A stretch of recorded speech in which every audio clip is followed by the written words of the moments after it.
欢迎来到热点新闻频道，请订阅并关注以获取最新资讯。诚意赚钱赋诗奇花，内娱最轴的清流藏不住了。香港大埔火灾的阴霾散去，中华社会救助基金会的一条公示突然炸了热搜。傅诗琪捐赠100万元，专项用于受灾同胞的生活安置。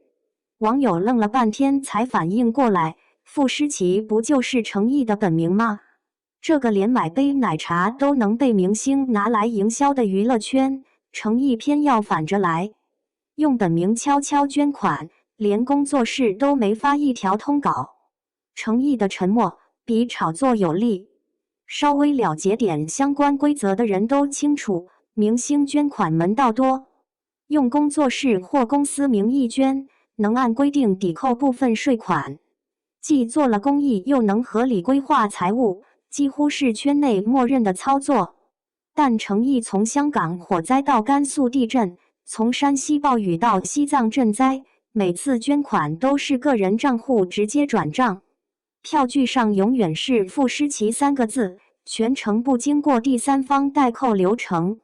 灾情发生后48小时内，他就完成了100万捐款，可自己的社交账号不会对此宣扬，要不是基金会公示，谁也不知道他又默默做了好事。网友调侃的诚意赚钱赋诗奇花，其实藏着最实在的真诚。他早就说过我不太会说话，那就多做些吧。这句话不是随口的人设，而是刻进骨子里的选择。告黑胜诉的赔偿款，他全数捐给法律援助基金会。出道后第一笔收入用来给家乡修路，就连公益捐赠也从来不是象征性意思，每次都是真金白银的大额投入。现在的娱乐圈太需要这种做了不说的清醒。有的明星捐几万块就通稿满天飞，热搜词条买得明明白白；有的带着团队去灾区打卡，拍几组照片就走，留下一堆需要清理的垃圾。更有甚者，把公益当成洗白工具，陷入负面新闻就立刻捐款扭转口碑。对比之下，诚意的沉默反而更有力量，它让公益回归了本质，不是给别人看的表演，而是发自内心的牵挂。待粉行善。我真正注意到诚意，是沉香如屑里他一人分饰3角的惊艳。应渊的隐忍，唐周的鲜活，玄烨的偏执，3个角色完全割裂，却被他演绎得入木3分。后来去翻他的过往才知道，这个演员有多轴。琉璃爆火后，他明明有机会疯狂营销，接满商务，但他却转头扎进横店拍戏，连红毯和综艺都很少参加。被误解、被抹黑时，他也从不辩解，只是用一部部作品说话。莲花楼里的李莲花，底线里的周易安，每个角色都让人忘了他是诚意，只记得角色本身。这种轴劲，在他的生活里也体现得淋漓尽致。网友笑他是2G 网，上综艺反应慢半拍，手机壳用了好几年都不换，私下里朴素的像个普通上班族。可就是这样一个对自己抠门的人，在公益上却格外大方。他的粉丝跟着他的脚步，自发起公益接力，从甘肃地震到香港火灾，粉丝筹集的善款累计超100万，真正做到了粉随正主。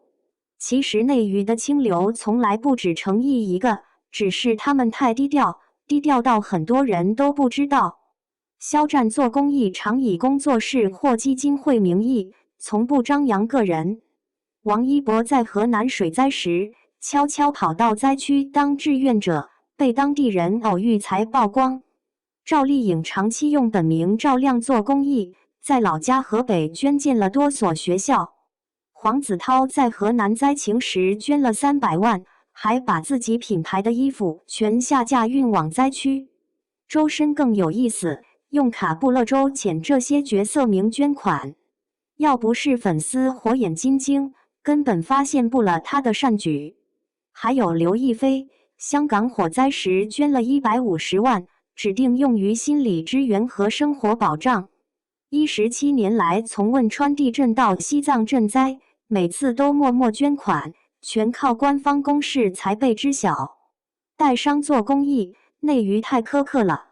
这些明星用行动证明，内娱不是只有八卦和炒作，还有人在踏踏实实的做事，真心实意的回馈社会。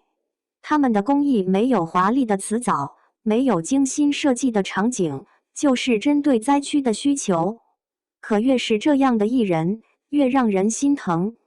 最近网传程毅拍摄两京15日时意外受伤，威亚失控导致他胸部撞击障碍物后坠落，后脑勺处的现场连缓冲垫都没有，他疼得蜷缩在的无法起身，却在深夜发文说拍戏磕碰在所难免，还反过来体谅武术组的工作人员。